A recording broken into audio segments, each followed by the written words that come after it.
Tax identity theft. It's when someone files a fraudulent tax return under a stolen social security number. But how do you even know when it happens? That generally comes to light when you go ahead and file your tax return and you get a response from the IRS, or your tax return preparer gets a response from the IRS that says, hey, you already filed a return this year.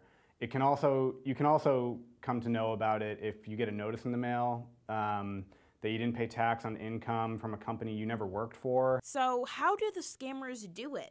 They use your stolen social security number or bank account and will report a fake income on a fraudulent return to the IRS. They're really just going to put numbers on a form, and the IRS's automated process will spit out a refund, and they'll mail it to the address that they put on that fake tax return. So really, they're trying to suck your refund away from you. Cory Vargo says the scammers often work through phone or email. So if someone calls you or shoots you an email claiming that they're the IRS or asking for your personal information, hang up. The IRS will never request data like that from you in that fashion. You'll never get an email asking for your information from the IRS, and they will never give you an unsolicited call asking for payment information, your social security number, or other personally identifiable information.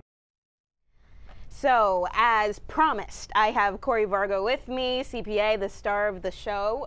So we've actually got a question for you, and it's from Heidi. Heidi says, I saw something about how people don't know how to protect their info from identity theft because their tax preparer didn't take the right precautions. How can we make sure that the accountants we hire are taking the right steps to protect our identities?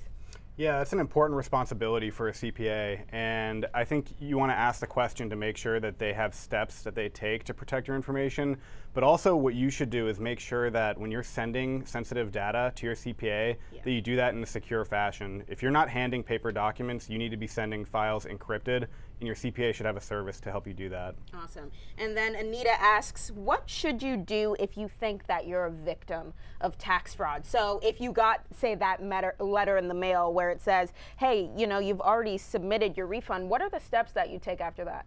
Yeah, so the IRS recommends the first step you take is to report to the FTC that your identity has been stolen. From there, you want to make sure you can file your taxes. So the IRS has steps that you can take on their website to go ahead and file your return. A little bit different than you normally would, but beyond that, report to one of the credit bureau agencies that there's been some fraud.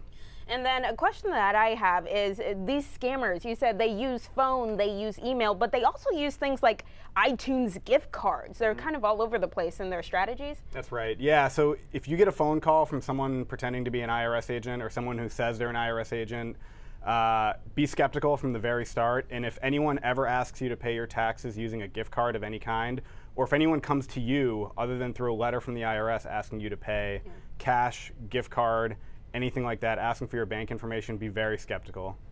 Awesome. So we will have Cory at our Facebook Live in the break, so make sure if you have any questions, write them down. But that's all we got for you for now. Back to you, Lee and Lindsay.